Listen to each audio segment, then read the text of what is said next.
Well, good morning, everyone. My name's Michelle Herczog. I'm the History Social Science Coordinator for the Los Angeles County Office of Education. We're so glad you joined us today for this very interesting and exciting discussion on ethnic studies implementation. We have, as you know, this is a new graduation requirement. We'll talk a little bit about that in the legislation, but then we want to introduce you to 4 districts that are already doing it. They didn't wait for the legislation. So been there, done that. That's their motto. So we've invited them, and they're still learning too. But we've invited them to come together, share their ideas, and to give you some tips and ideas as you take some of those first steps to implementing ethnic studies. But let me start a little bit with some of the background, the legislation. As you know, back in 2016, AB 2016, coincidentally the same, was signed by the governor to develop a high school ethnic studies model curriculum. The state board went forward and approved the guidelines.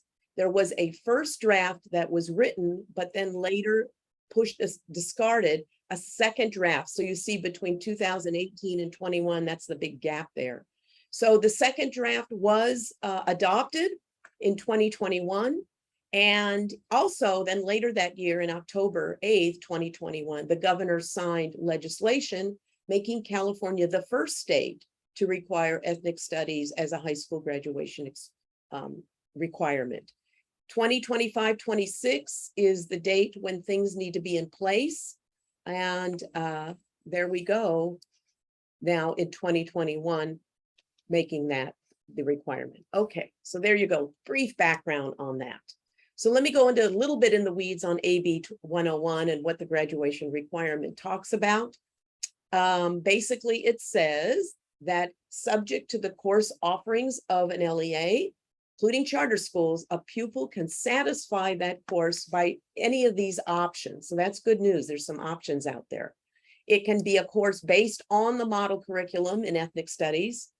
It can be already an existing ethnic studies course that's been developed and adopted by the local district. It can be something that's integrated into an existing course that already meets the A through G requirements, or from scratch. It can be something locally developed that also is approved by your local governing board. So it's interesting that we've got options to think about. And you're going to hear about the different options and approaches these 4 districts have taken, which will make it interesting. Keep in mind this, remember I mentioned that first draft of the model curriculum was not adopted. There's language specifically cited in the bill saying exactly this. It's the intent of the legislature that local educational agencies not use the draft model curriculum that was not adopted. That's that first version. There were concerns in that related to or actual perceived bias, bigotry, and discrimination. So kind of a buyer beware around that. They want us to use the second draft that was officially adopted. There's great guidelines in there to help you on your journey. Money, there's funding for this. This is good news. This is not an unfunded mandate. We're excited about this. $5 million has been allocated for a consortium of county offices. The grant has been awarded to San Diego County Office of Ed in collaboration with Riverside County Office of Ed, Los Angeles County Office of Ed, Sacramento County Office of Ed, and other county offices are also part of that work. And that work will be beginning soon with all kinds of professional development and resources coming your way, probably in a year or so. $2 million has been allocated to the subject matter projects, and $50 million, this is great news, for districts across the state. So let me tell you a little more about that. So $50 million from the general fund to California school districts, county offices of education, charters, and state special schools, but these are only for districts and entities that serve pupils in grades 9 to 12. So if you're an elementary district, wouldn't be eligible. It's just really for LEAs that have the students in grades 9 through 12. So here's some other good news. What can you use the funding for? Obviously, to support curriculum, resources, professional development. So keep that all in mind. I know a lot of those checks have already gone out to districts across the state, which will help you now helping people, informing those committees and the development and the adoption. All that takes time and human resource. So you have funding support. That QR code, I'm so grateful to our LACO Communications Division. Anna Karen Ureno is with us today. Thank you, Anna Karen, for all your help with this. Created these beautiful slides and this QR code. So check out this code because that'll take you directly to the state's California Department of Ed website that tells you the schedule of when checks are going out to your districts, the letter, and how much each apportionment is. So you might, if you not aware of that at your district, check that out, make some calls and utilize that funding for what it's intended to. This is good news for all of us. Okay, so that's sort of some background info. I want to take a moment now and do brief introductions to our 4 schools. And I'm so grateful to them, not only for the work they've done, but taking time on a school day, right, to meet with us today here we go. So from Azusa Unified School District, let me tell you first a little about Azusa. These are smaller districts than our bigger districts that we know, but they have close to 7,000 students. Azusa has 9 elementary schools, 3 middle schools, a K-8, 3 high schools, and an adult school and alternative ed school. So I want to formally thank and welcome Kimberly Dom and Althea Zimmer. Give us a wave, ladies. All right, good. We're glad you're here today. Culver City Unified School District has over 7,000 students, 5 elementaries, 1 middle school, a high school, a school for independent study, and an adult school. So I'm happy and welcome again, Kimberly Young and Rosemary Quintaro. So give us a little wave. We're glad you're here. You're going to hear from them too. El Monte Union High School District is located in the heart of the San Gabriel Valley, has over 8,000 students in grades 9 through 12, 6 high schools, 5 of them are comprehensive, and 1 is an alternative high school. They also have an adult school. Thank you and welcome to Chris Lewis. Thank you, Chris, for joining us too. And finally, from El Rancho, which I believe is the first district to implement ethnic studies, so they're on the map big time. They've been doing this for quite a while. They have nearly 8,000 students, an early learning program. They have 8 elementary schools, 3 middle schools, 2 high schools, one of which is a comprehensive, the other is an alternative ed, an alternative ed's education site, and an adult school. So Jasmine Chavez, thank you for joining us today. It's great to have you with us. Okay, so let's get on to the good stuff. We have 4 basic questions we're going to put to our panel, let's say, and giving them the opportunity to talk about a little bit on how to describe their programs and the process they engaged in. Let me go back. I forgot to mention something. This QR code, check this out too, because if you get this QR code, it'll take you to a page that has info sheets on each of the schools, their profiles for ethnic studies. So you don't have to take big notes. You've got it right there. So get that QR code lined up and you can follow that along too. So thank you, Anna Karen, again, for creating that for us. Okay, sorry. So questions. We're going to ask them each to describe briefly their program, the process they engaged in, any challenges they experienced, because I'm sure everyone gets challenges, well, on any new program, but I'm sure this one in particular. And then we're going to finish with some advice. You're invited to put questions in the chat, and we will get to those in the last 10 minutes or so of our program today. All right, so feel free to throw your questions in the chat. Anna Karen's going to check that with us, and we'll get to that as we go. Okay, we ready to go? I'm excited. Okay, our first question, basically, if you would briefly just describe your ethnic studies program, and we'll start with Azusa, with Kimberly Dom and Althea. All right, so you could tell us a little bit about your program. Right. I get to go first because Azusa starts with A. Thank you guys all so much for being here. As far as our design, our overview, we really wanted to design it around choice and giving students options. And so we had an existing Latinx studies course that we wanted to build upon and expand. So we have built out after, and Althea will talk about kind of the process we went through, but the courses that we launched initially that we are piloting this year are an ethnic studies literature course that is A to G approved as a B, and then a US history, race, and gender course. So that's an A. And so the idea is that as we ramp up, right, this year it's an opt-in. Students can choose to be in the course. They don't have to be as we pilot them, and we can learn as we move forward. Students will have the option by 2025. Students will be able to choose if they want to choose kind of an ethnic studies pathway. We will have developed an ethnic studies pathway where they could do an ethnic studies lit as a freshman, a foundations course, a US history course, right? These different electives. Or if a student just wants to fulfill the graduation requirement, they'll have some options for how to do that, either the standalone course or a content embedded course. Okay, thanks, Kimberly. Let's go to Culver City. Kimberly Young or Rosemary, can you give a little snapshot of what your program looks like? Sure. Thank you. Good morning, everyone.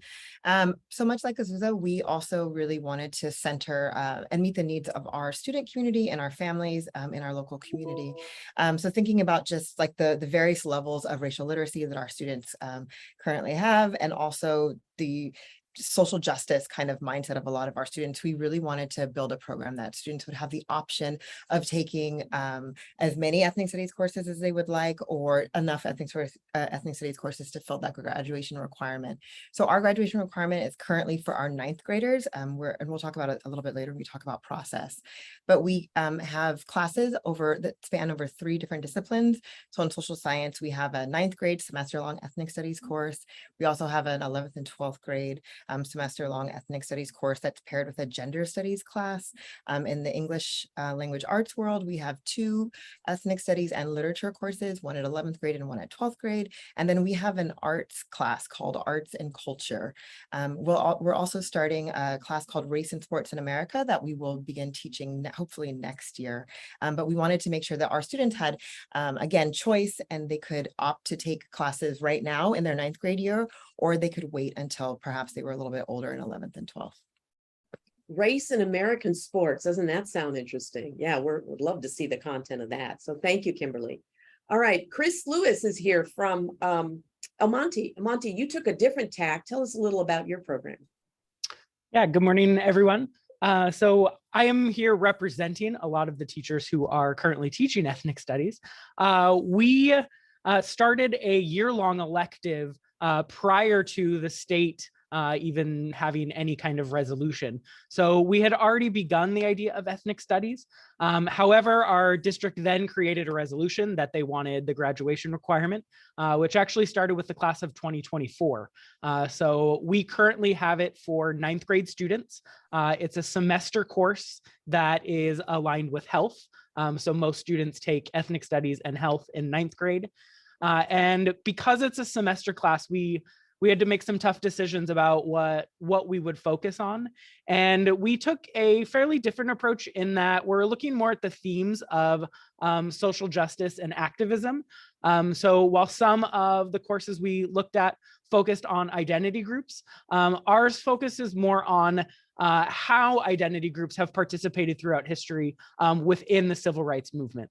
And we'll talk a little bit more about the process and the course. Thank you. So that's an interesting approach too, Chris, right? Rather than just focus on individual groups, it's a theme that comes across. So I think hopefully our viewers will see different ways that this can be approached. And El Rancho, you were the first in the state. Jasmine, tell us a little bit about what your program looks like. Thank you, Michelle. Thank you for inviting our district to be here. So we did adopt a graduation requirement in 2014. And originally, when we adopted this graduation requirement, we started with dual enrollment to give our teachers a chance to build courses. So we've had ongoing partnerships with Cal State Long Beach and Rio Hondo Community Colleges, where we have articulated courses for ethnic studies.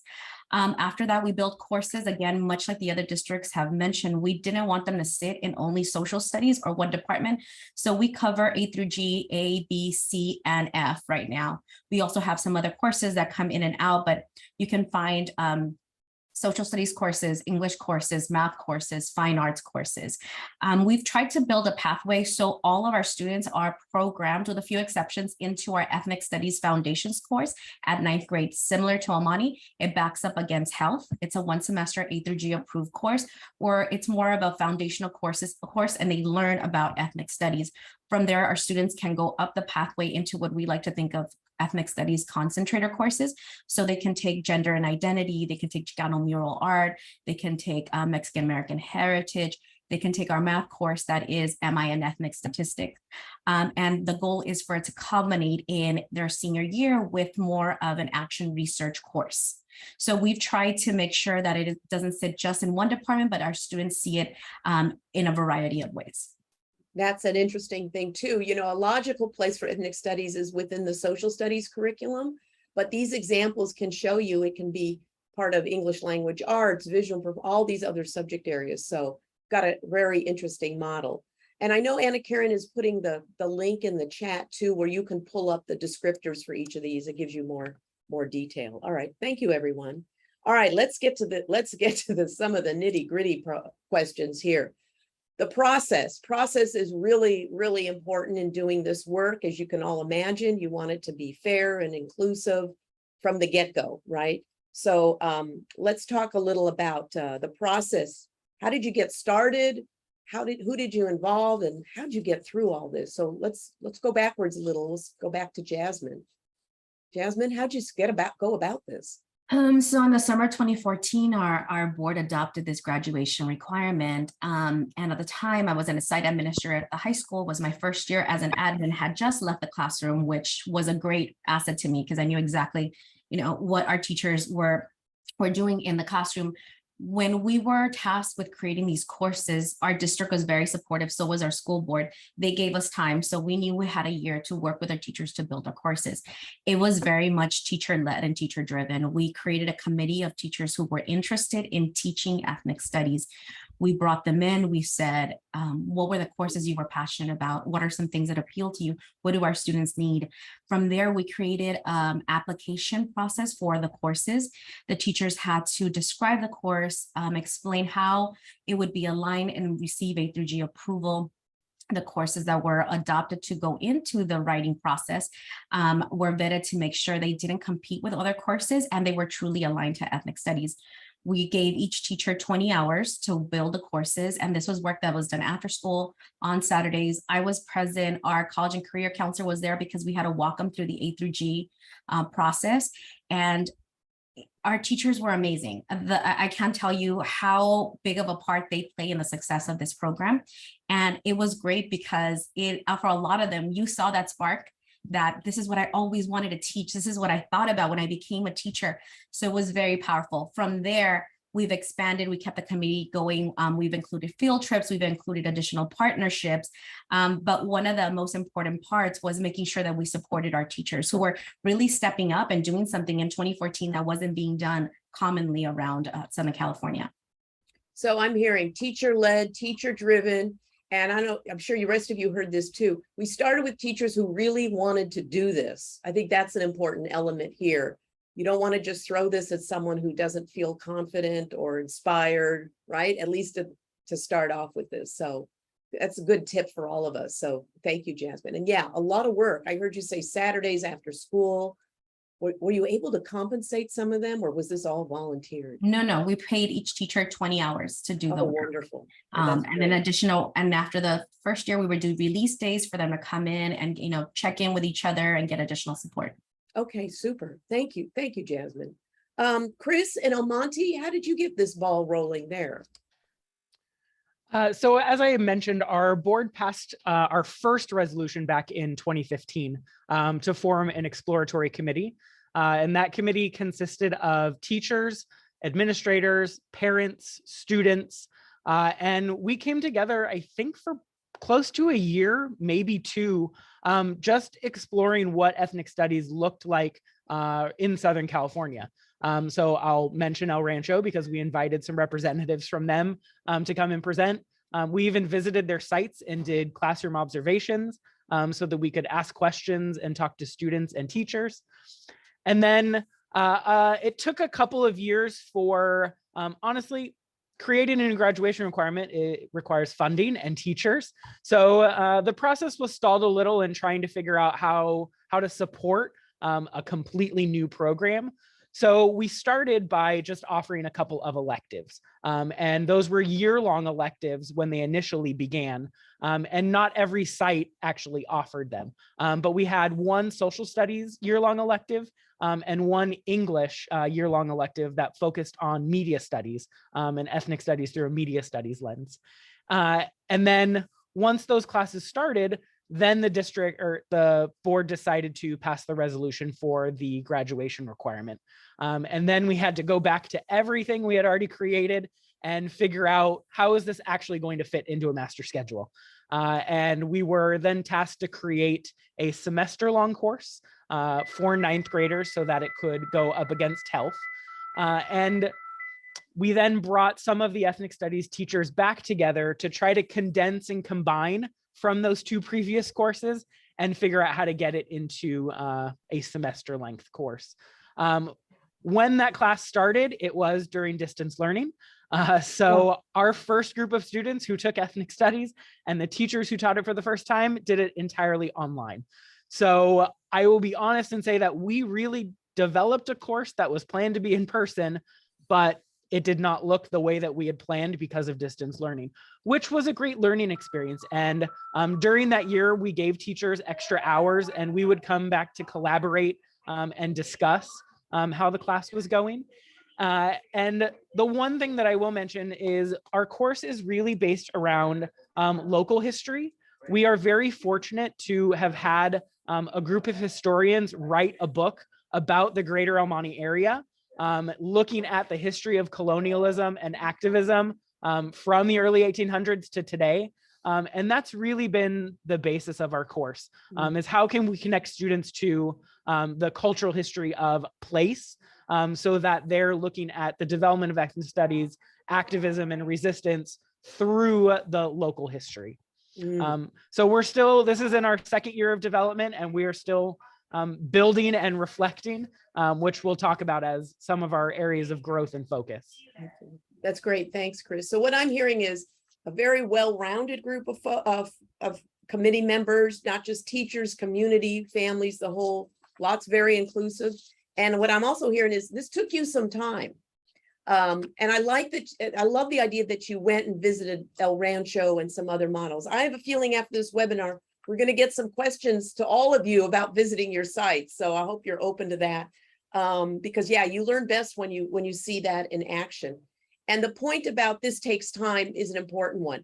This is the good part. We have till 2025, 26 to have something in place. So hopefully districts are starting now and giving themselves that time, right? 2-3 years to get it up and going. So thanks, Chris.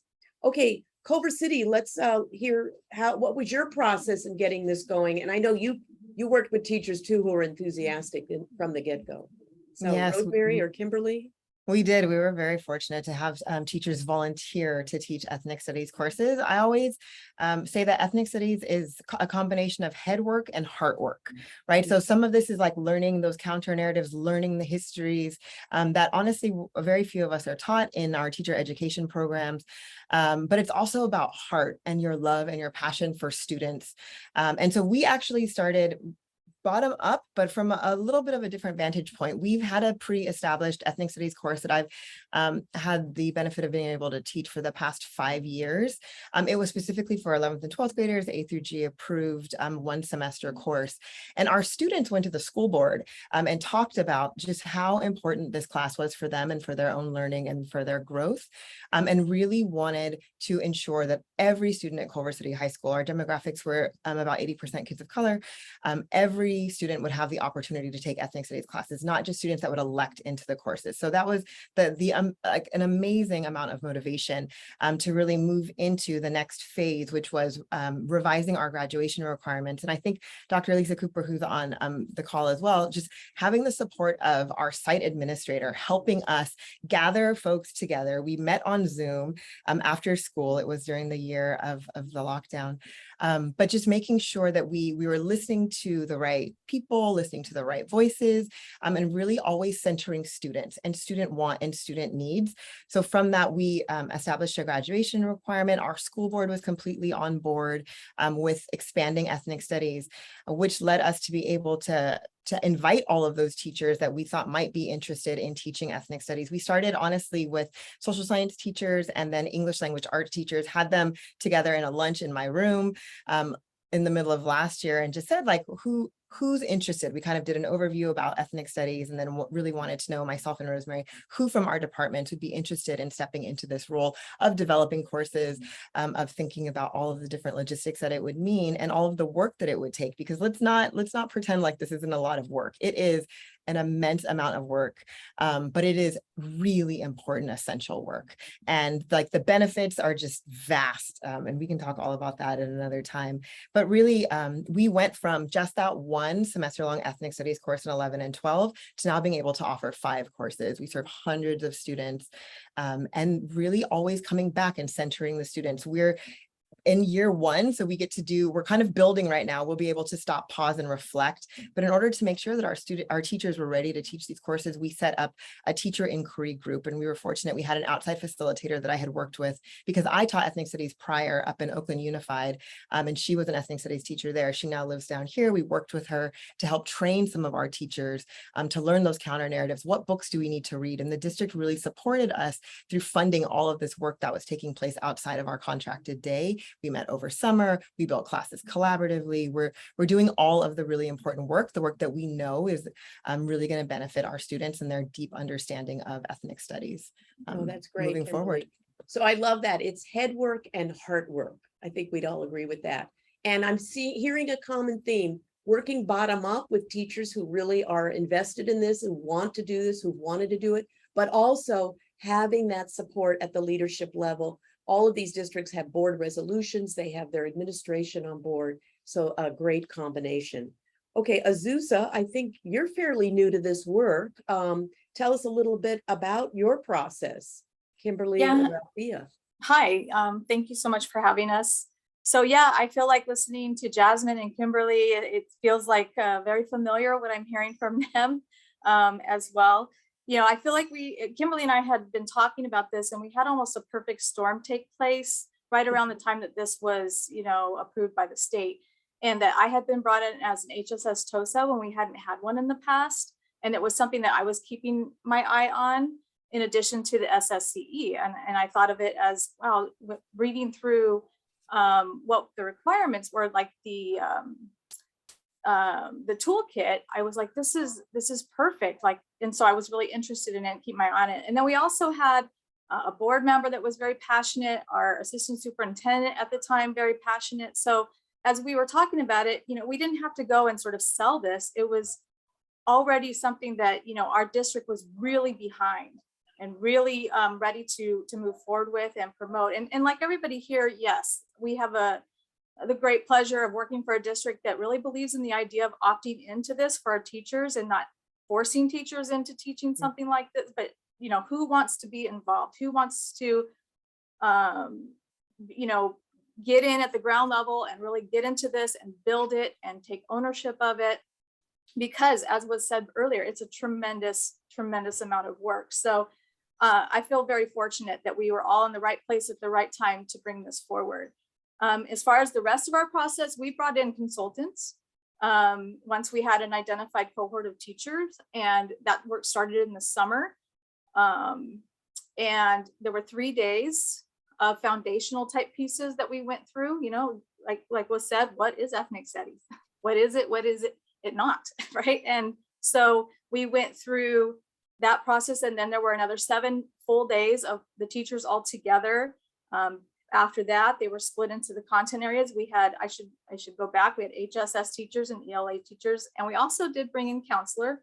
And then of course, Kimberly and I as TOSAs were involved as well. And then after they split into those areas, they went through the process of sort of building those course outlines, that's those skeleton pieces, putting that through the portal to get approval. And now they're continuing on. They have release time to go in and really like flush out and develop lessons do more of the planning and the lesson planning that they need to do. And then we're looking to expand after this first year, after we're going through this first year and seeing how things are going. And I know Kimberly can speak also to the challenges the next time, because we have found that in our first year of implementation that there are some challenges and some things that we need to take another look at.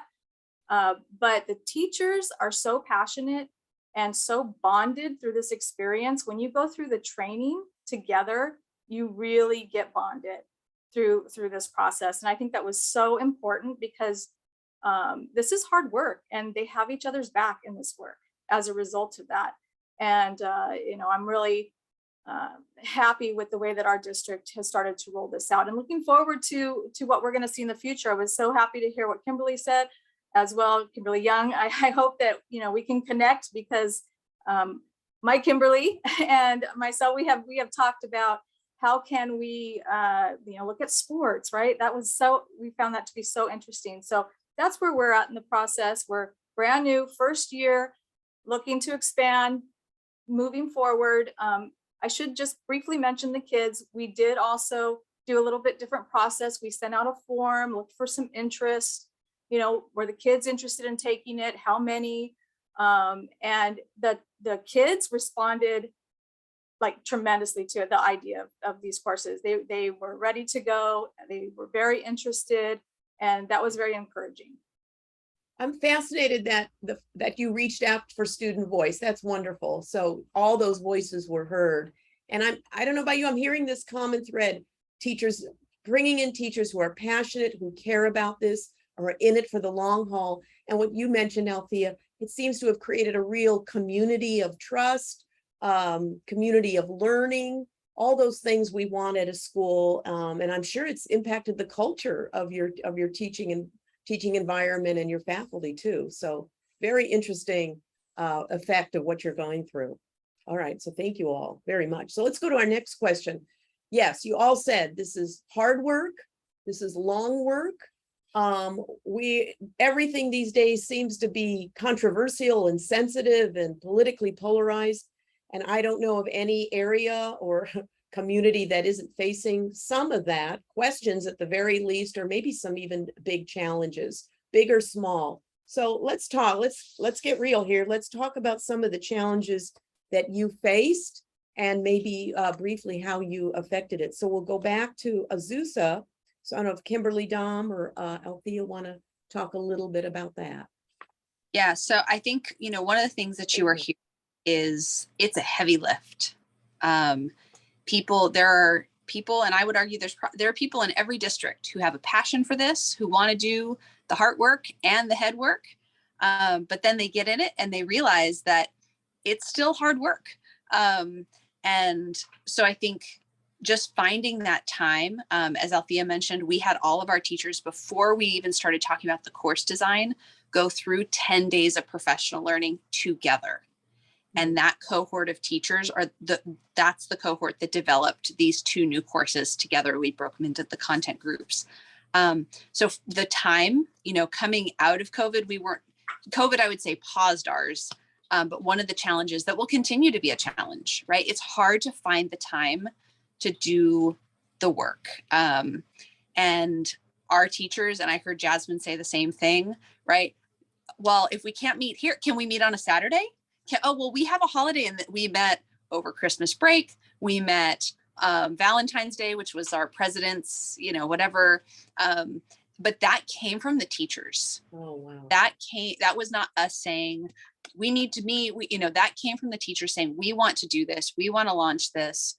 We want to continue to learn and grow together. So I think both the challenge that was there, but also the pre-work of having teachers who are engaged and want to be part of it, who feel supported in the work, is really, the solution needs to precede the problem, right? As you encounter these challenges along the way, that the work is hard, that it's hard to find time, all of these things.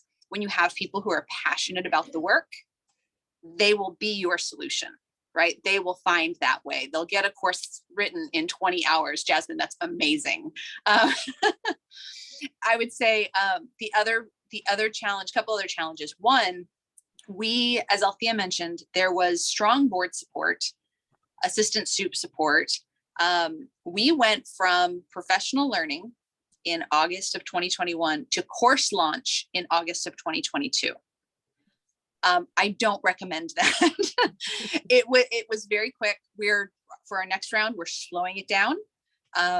Couple of reasons. One, just the time. It's like for the ELA teachers who are building a course from scratch, right? They're building the content and layering the standards and incorporating the pedagogical practices around for ethnic studies. But then also in December, when we should have had the courses on pre-registration for kids to express their interest then, we hadn't built a course yet.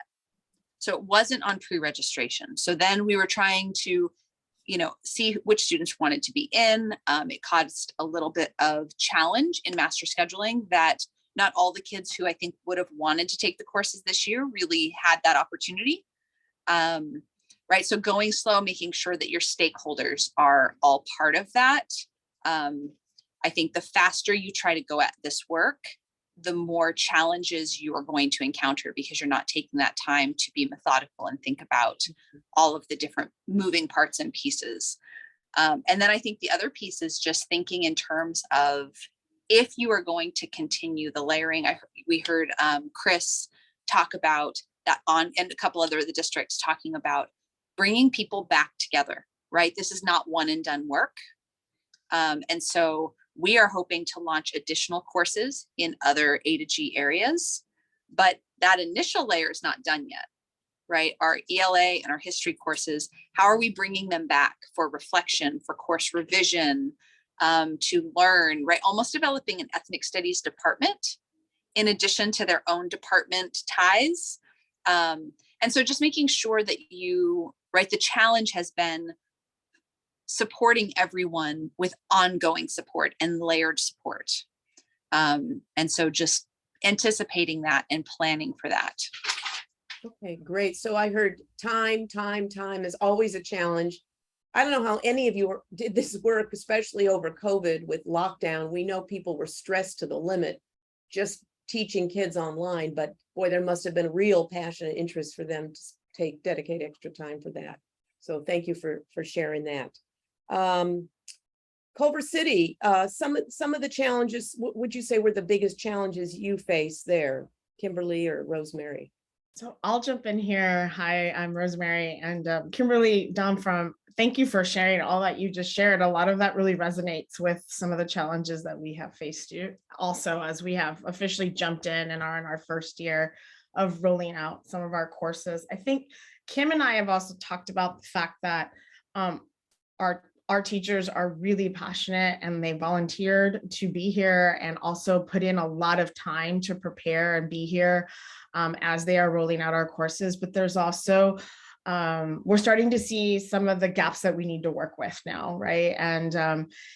And building in that support into our daily structure, such as thinking about building an ethnic studies department, or what does PLC look like for us as well. So starting to figure out what that looks like in support, but also we're understanding that there's teachers who are teaching ethnic studies who have never taken an ethnic studies course before themselves, right? And so what does that actually look like pedagogy wise, and helping them understand how to implement some of this work into a classroom space is also some of the challenges that we've been dealing with. Kimberly and I both are from ethnic studies background. So some of the things that might come easier to us, or we just understand it in a different way, it's us also helping others build capacity in terms of really understanding ethnic studies content and background. And what does that look like as we are being responsive to the students that we have in front of us and sort of connecting to our communities. So that's one challenge that we've talked about. And sort of like, what does that capacity building look like to make sure folks are both like building a course and building their content plus the skills that they're folding in. And so it's a heavy lift. It's a lot of heavy lifting. So that's one challenge that I will share. Yeah, so thanks for sharing that. And you're right. People who have that background in ethnic studies are better situated, but bringing that knowledge, particularly about the pedagogy, to your team is a challenge, but also an opportunity too. So yeah, so thanks for bringing that up. El Monte Union Chris, what would you say is the biggest challenge you faced there in your development plan? I mean, besides having to develop a course and teach it virtually for the first year, what we realized during that, and it goes back to what Kimberly Young had talked about, that ethnic studies really is of the mind and of the heart, and virtually teaching from an emotional standpoint is difficult when you are disconnected and not physically in person. And that's not just the relationship between teachers and students, but also among colleagues. So we found that during that year, we met really frequently, and it wasn't necessarily just to discuss what they were teaching. It was to discuss how they felt while they were teaching. That to teach from an ethnic studies mindset and a philosophy isn't just about content, it's about praxis. It's about reflecting on why I'm doing what I'm doing and how I'm engaging with students. And so now that we've come back to in person, I think that's one of the greatest challenges, is finding the time for teachers to be able to have those discussions.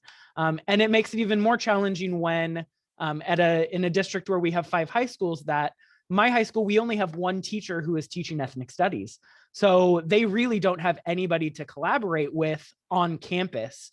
And that's one of our challenges moving forward is, like people have mentioned, it not creating an ethnic studies department, but ensuring that there is space for all ethnic studies teachers to come together, particularly if they don't have somebody else teaching that course at their site. And then I think the second area of, it may not be a challenge, but an area of growth is that we know that ethnic studies, yes, is a content, but its philosophy is about connecting students to their community. And so our challenge is making sure that we have the partnerships to local organizations, speakers, universities, so that we can get students out of the classroom. Because ethnic studies challenges us to think that teaching and learning don't just happen within 4 walls. And our district has been very supportive in saying, yes, we want you to be able to go on field trips and get into place-based learning. But because we're still learning kind of how to structure and teach the course, we're figuring out then how do we move it beyond just the 4 walls of the classroom. I'm glad you talked to the heart piece. And I would agree with you that doing things over Zoom doesn't get to the personal relationship and professional relationship we want to build than when we're in person. So that certainly was a challenge. And then of course, teaching it, but it's nice to hear that you were in touch with not just what you're doing, but how you feel. I think that's an important piece. I'm glad you brought that up, to check in for teachers as well as students. So yeah, thank you for bringing that subject up. Jasmine, you've been doing this at El Rancho for a while. What were some of the challenges you faced, particularly being one of the first districts out doing it? So one of the challenges definitely was that 8 years ago, we didn't have all the resources available that are now. We couldn't just send teachers to ethnic studies institutes or professional development workshops. It was a lot of building it on our own. We early on realized that we needed to create a district vision of what ethnic studies meant to us. This was before the different definitions of ethnic studies were being thrown around by different and politicized, right? So we worked with San Francisco State to create our district vision, and then those tenets became what everything was measured at if it wanted to become an ethnic studies course. So that was very much one of the challenges, was the instructional material, the lack of instructional materials, but it was also easier because for you guys, I'm sure it's tougher because people have an incorrect idea sometimes of what ethnic studies is and what it's going to mean if it's taught in the classroom. There wasn't much knowledge then, so we didn't have a lot of pushback in that sense. And our teachers were amazing, but we realized that we have to go back and really provide our teachers with the resource, because as Kimberly said, some of our teachers never took those courses. So they're learning as they go. So we want to make sure that we are supporting them and providing them the professional development. That's why this funding is so amazing, because it's specifically for this. No one can say, can't we use this money for math or for science? No, it's specifically for ethnic studies. So that is very exciting for us. I think another piece that's a challenge is we don't want it to live only in the high school level. We want it to trickle down to middle school, to elementary. This is a graduation requirement. So it's conversations that, we want our teachers to be comfortable with and to start looking into. So we really want to expand it, but to what Chris says, the opportunity to take it outside of the classroom. We were very lucky. Our district funded not only all the videos, instructional materials, support documents, but field trips for every single classroom. So our kids really got to go and see different ethnic studies pieces, history, moments outside of the classroom. And I think for our teachers, it made them feel valued. So yes, you're working on a course probably for 30 hours or 50 hours, getting only compensated for 20 on your weekend on Valentine's Day, but you feel the support. And I think that goes a long way. That's wonderful.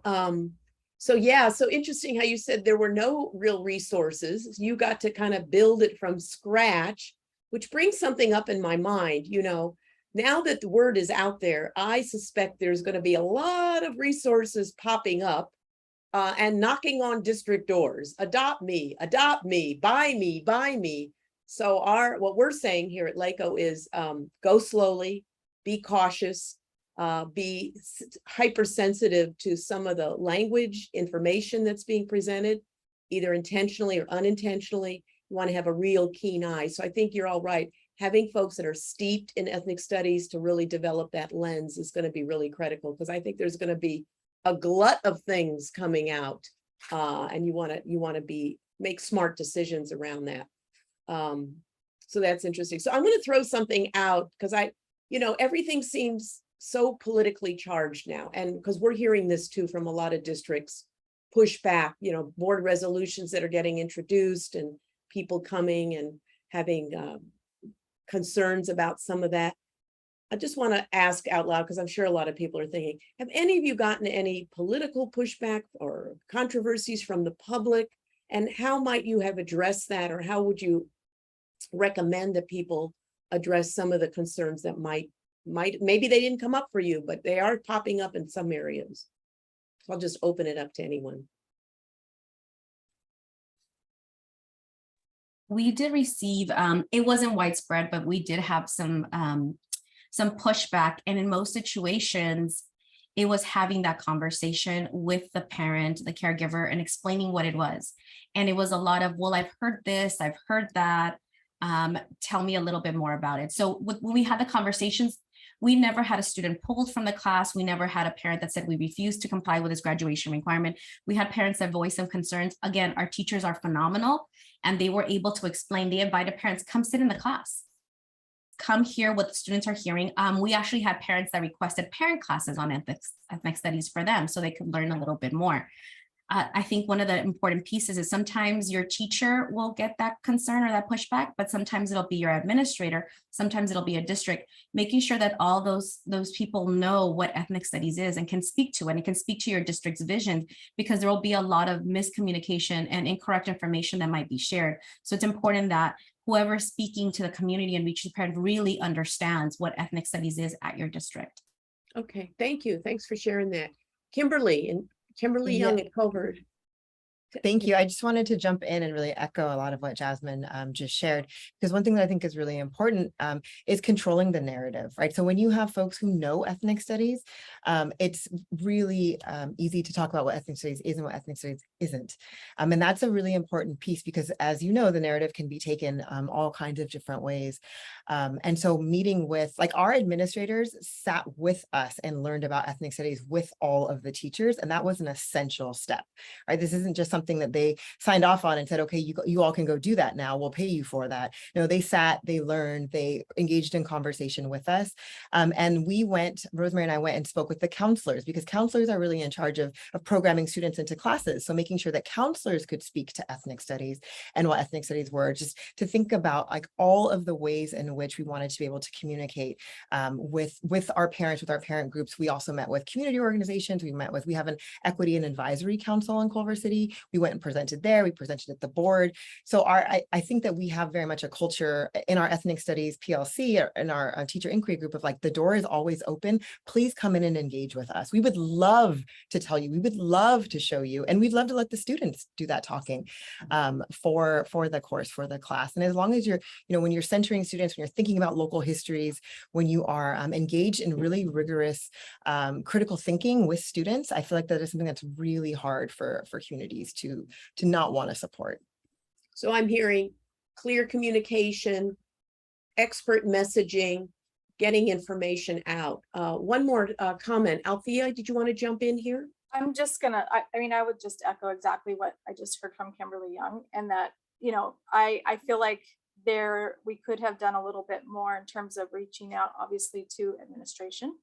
Because I have had a conversation with another administrator in the district who seemed a bit confused about standards and whether or not standards were being taught, the same standards in this class as what would be taught in like your US history class, that kind of thing. We had to have a conversation about standards and you know, versus this is the lens with which we're looking at these standards. Those kinds of conversations, I feel like counselors as well, we maybe needed to do even a little bit more with that. So I just wanted to agree with that, you know, having that messaging out there and it being very clear, and also, you know, bringing more people in and including them in those conversations so that that goes out, because then that translates to the students, which then translates to the parents, the community, and you know, takes away some of the noise that is, you know, filling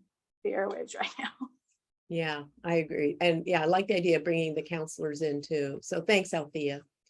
Okay, let's get to our last question. So if you had one, maybe two pieces of advice for districts who are just beginning this work based on everything you've learned and done and experienced, and I realize sounds like a lot of you are still in that work in progress mode. This is something you want to continually to reflect on and refine, but you've come a long way, each of you, and you've accomplished great things. So if you had one or just two bits of advice for districts new to this work, let's start with, go back to Azusa. Althea or Kimberly, what would you say? Sure. I think, as Kimberly had said earlier, you know, don't be afraid to start small. Start small. Start small, you know, build that community, and then kind of grow from there. Definitely, you know, that applies to your teachers, but also, you know, as you're launching these new courses. And then just remember how there's going to be a huge learning curve here, a lot of learning, a lot of capacity building. That's going to come with piloting something. So starting small, piloting that, and then, you know, building from there as well. And, you know, last, I know you said too, I'm sorry, but, you know, that the community work, I really like this quote at the end of our Bright Spots page that people can see, or this that Kim had put in there. So it's not for them, not to them, but with them. You know, really focusing that this is community work, that this work is community work. That's our biggest takeaway. Community work, and start small, build slowly. Okay, good advice. Good advice. Okay, Culver, our other Kimberly or Rosemary, one or two bits of advice for districts based on your vast knowledge and experience in this. Thank you, Althea, for saying how this is built on community work, because we cannot work in isolation. Ethnic studies is about doing this together. And so bringing all those different components and building together and continuing, right? Once it's built and you've written the courses, you're not done, right? There's implementation and how that continues to look through the entire school year. Supporting your teachers during the school year is vital. You gotta give them time through PLC work, through paid time, whatever that may look like, whatever capacity you might have. Please support the teachers during the year as they continue to build and grow through these courses. And this is courageous work. You know, this is really something that's really important that we have to think about. This is courageous work. And I think that we have to really center our students. The majority of our students in public schools are students of color, and they deserve to see themselves reflected in these in their curriculum. So this is courageous work, and we have to be able to stand with them and be able to do this work together with them. So those are my tidbits. Courageous work. We need to stand together, united. We're going to maybe agree to disagree at times, but it's important work, and being that very collaborative, collegial. This is what I'm hearing is really key to the success of this work. Chris and Almonte, what advice do you have? So my first piece of advice is probably the more philosophical idea, but it goes back to what everybody is saying is find a definition of ethnic studies that fits your district and your community. Have a common understanding and a common language with which you're working from. And think about what ethnic studies is going to look like right now, but what is it going to look like in the long term? Is it a philosophy from which all teaching can take place? And if it is, that leads to kind of what you were talking about, Michelle, that I don't think the ethnic studies course is ever going to be done. The idea of it being unfinished is necessary because it's constantly changing and responsive to who's in the class, to what is changing demographically in the community, to what's happening in the world, which is the greatest challenge of teaching ethnic studies, but it's also the greatest celebration. Like it leaves opportunity to teach everything that's going on right now. And then my second like practical where to start is go local. Find what's happening right now in the communities that are surrounding you. Because if one thing ethnic studies can do is connect students to their community, that's going to have the most positive impact in the long run. Yeah, I love what you said about go into this knowing it's never going to really end. It's going to morph and change over time. The demographics of your school community may change over time. You want to be inclusive and recognize all of that too. So that's great. We're gonna go to Jasmine, but I think Kimberly, you wanted to jump in on that real quick from Azusa? No, I'll jump in after Jasmine. Okay, all right. So Jasmine, our resident expert, 8 years you've been doing this. That's fantastic. You are the role model for all of us. What advice do you have for districts? What did you learn about going through? And how great that you were able to do this before COVID hit. I bet that was an added benefit. So Jasmine El Rancho, what advice do you have for us? Well, I definitely will put myself forward as an expert, but as we've been learning, everything that everybody has said is very true. I think supporting the teachers with the professional development, with the tough conversations, with stepping into their lessons, giving them feedback, all of those pieces, really developing your teachers. We are lucky, not our first year, not our second year, but along the line, we were able to create an ethics studies department. So those teachers do have protected time where they can meet. And the second thing, exactly like Chris says, local history. Every district that has ethnic studies that has shared one of their really great classes, it's a local history. I'm an alumni of Roosevelt. I know they have the local history of Boyle Heights. We are working on a Pico Rivera history course. If as much as you can bring it to the community, it is definitely very impactful. So I would give those pieces of advice. And like we said before, creating that vision that you can stand behind and say, this is our district's vision for ethnic studies. This is what we can promise you that we are working towards. Okay, well, that's great. Thank you so much. All right, I think I want to thank all our presenters. We're going to take some questions, so stay on, don't go yet. We're going to take some questions. I'm going to stop the share right now. And I wanted to let you all know, I've seen some questions in the chat. LACO has produced an ethnic studies adoption toolkit. And when we take the questions, I will find the link for you and put it in the chat. And it's a step-by-step process that really kind of reflects a lot of what you're hearing today. How to begin, how to form a committee, how to get the background information, how to get the support, examine different options. There are some schools, some of these schools are highlighted in the adoption toolkit where you can see what it looks like. So very excited to share that with you too. So Anna Karen, if you could entertain some of the questions from the chat, and then I can look for the link for us and I'll put it in there as well. Yes, ma'am. We have just one question from the chat. I don't know if she's still with us. I do actually, Miss Irene. Any specific professional development provided to teachers as they developed the courses? As they develop the courses? Well, I can tell you, we're in the middle here at LACO of a 3-day institute, which doesn't go into the detail of developing actual courses, kind of its overview and a lot of guidance.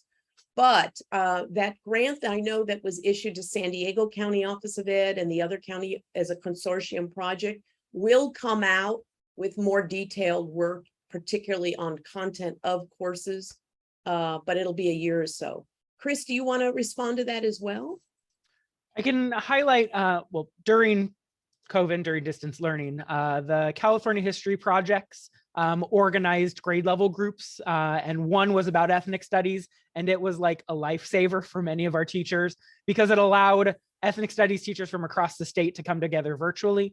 Now I know most of the history projects offer specific trainings out of whatever region. So if you're from UCLA or if you're closer to Irvine, but the UCLA History Project has some amazing resources. And I know they probably worked with almost all of our districts at some point.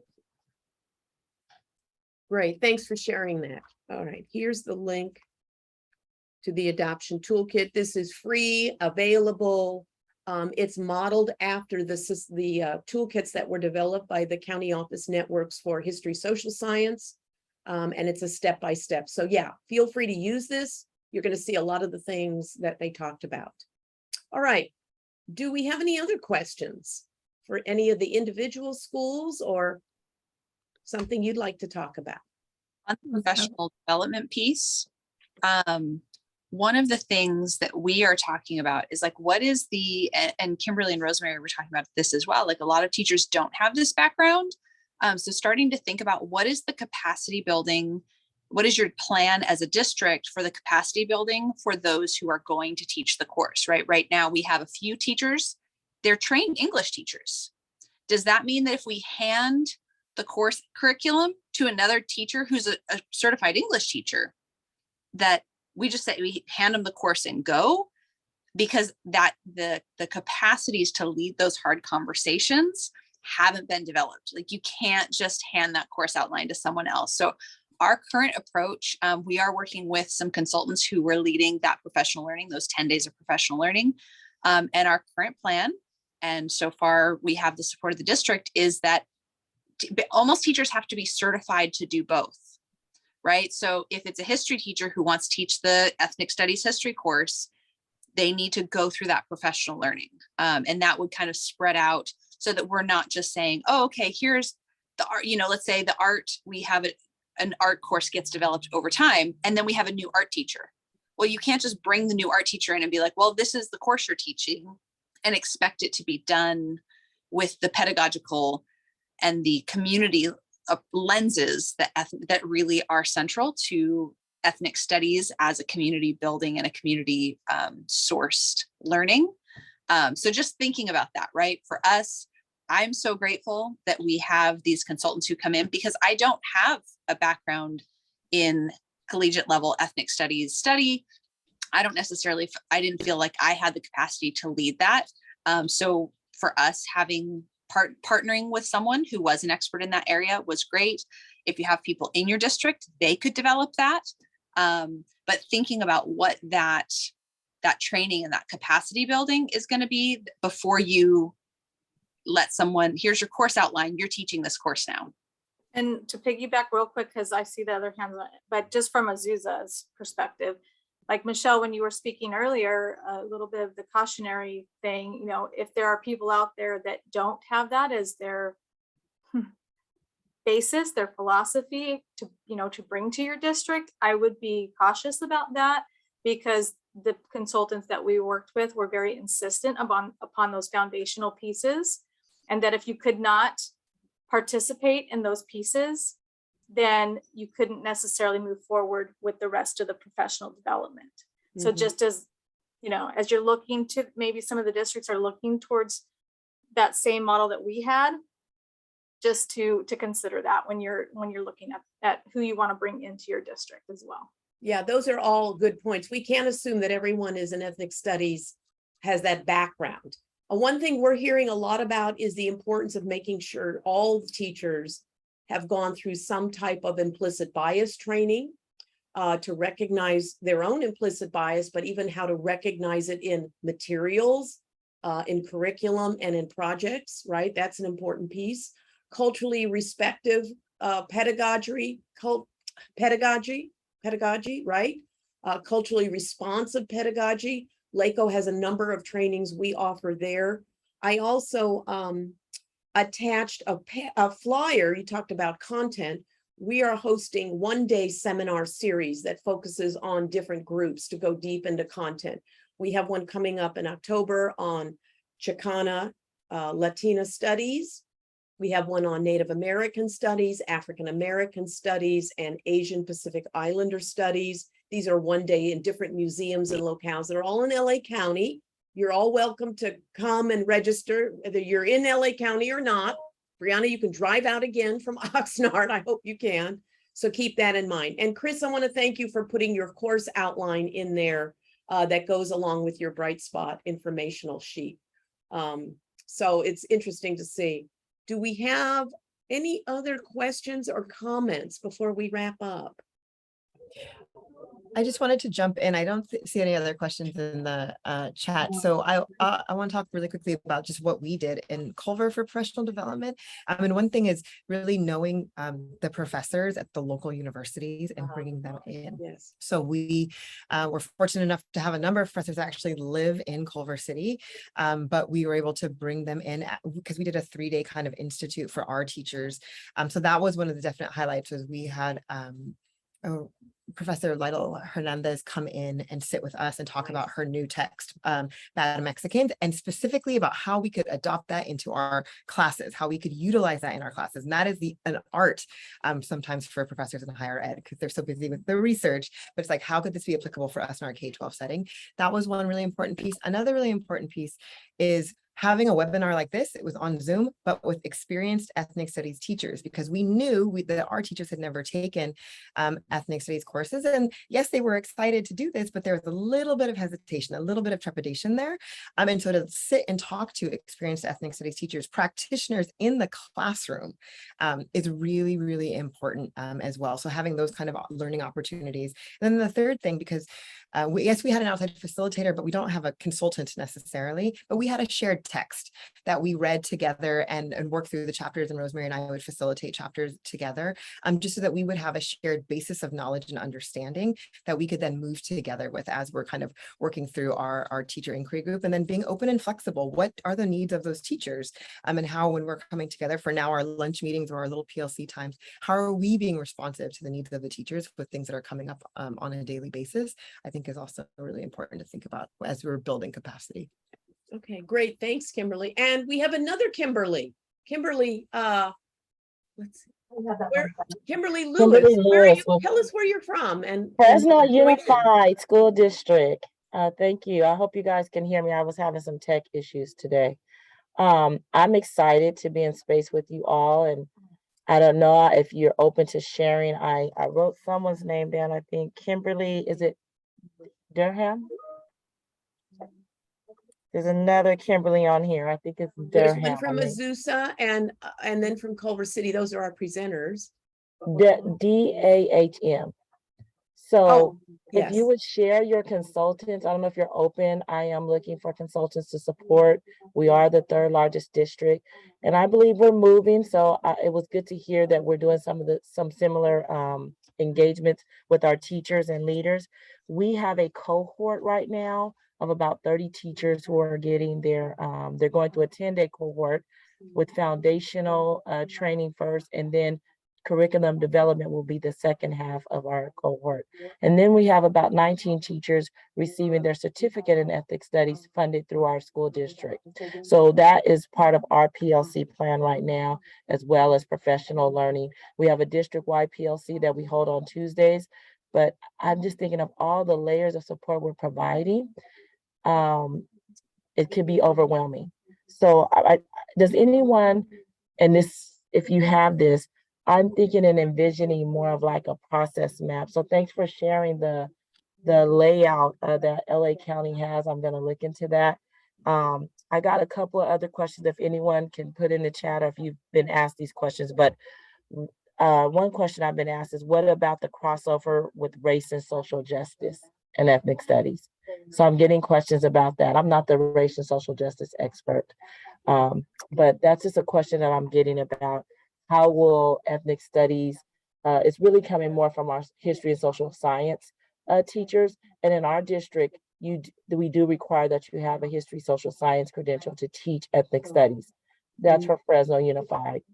You can infuse the principles into other courses, but if you want to teach the comprehensive course, the requirement for our district is a history social science credential, or you have to get a GLAP. Are you guys seeing the similar requirements from your districts as well? It No. depends where the course lands. So if we have our diversity in film and literature, that's an English course that receives B credit for the A through G. So you need an English credential. Or ethnic stats is going to fall under math. Our survey course, which is a foundational ethnic studies course, lives in social studies. So you require that credential. So it really depends on the course for us. Thanks for sharing that. And just for clarity, Jasmine, if it is a course that's not under social science and it's going to count for the B and the A to G, that means it's not it's an ethnic studies infused course. I think that's kind of where some confusion comes. It won't count for their ethnic studies credit. It will. For ours, it does. So we designate what courses count. And so our diversity in lit and film is a B credit. For A through G, it gets B credit. For our high school graduation requirement, it gets B credit. And the teacher is B credentialed. And it is under the ethnic studies course. So when you look at our ARIES, our student management system, the first bucket that it falls under is ethnic studies. If the students have fulfilled that graduation requirement, then it can jump to the English credit or the elective credit, depending what bucket is filled. But it's first under the English department in terms of credentialing, but ethnic studies in terms of where it's housed. Okay. May I have your email? Good. Chris Lewis, do you want to jump in on this conversation? I see your hand is raised. I was gonna say, and I'll kind of add to Jasmine's. This was also a question we were trying to figure out because every district is doing it so differently. That I think what El Rancho did is like, and actually all of the other districts, ethnic studies is like the umbrella under which many different courses, depending on the content area, can fit. Where at my district right now, it is only a social science class, but the opportunities for any course to meet whatever your definition of ethnic studies is, because that's left up to LEAs. But my second recommendation, because I know one of your questions was about consultants and connections, there are some really amazing historians at Fresno State. One of the historians who wrote the book about El Monte is from El Monte, but he was just teaching at Fresno State, and they've been doing some amazing local history work. So I wish like the TAW grant model still existed, but it's that kind of connections. It's go to your state schools and find some of the professors there that would love to come and work with high school students because they want to know, how do I get what I'm doing in my college research back into classrooms? Dr. Chris Lewis, thank you so much. So to all my educators, I have connected with Fresno State, but here is the growth area, the pedagogy. So at the college level, you can do so much, you know what I mean? You don't have the parameters. So I'm looking for, I have Fresno State, I got them, but it's going to take time to basically translate that to our K-12 system, if you know what I mean. Yeah. So I do want an expert in the room that has the K-12, and I'll couple it with my CSUF experts, if you see what I'm saying. Yeah. Someone who has the experience rolling this out K-12. So I'm looking at Berkeley and Oakland right now. But if you have any more, please share. But you are on it. Yes, Dr. Chris Lewis. And Okay. Kimberly, I think it was Chris mentioned earlier, the history geography projects are really amazing in terms of the foundation. We're working on a 3-year partnership with them through this ethnic studies funding. And one of the goals of that partnership is to build our local, our Pico Rivera local history course. And because of that partnership, they're able to bring in a scholar named by the name of Jerry Gonzalez, who wrote the book In Search of Mexican Beverly Hills. And he is a local San Gabriel Valley historian. So he's really going to be able to bring that local history to our teachers. And that's something that I couldn't do, that our district couldn't do, but having those resources. And then they're very good about sharing what's going on in other districts and providing you connections and support. We're also very lucky because the director of the history geography project was a former teacher of our high school. And full disclosure, my husband. So we are able to get a lot of support that way.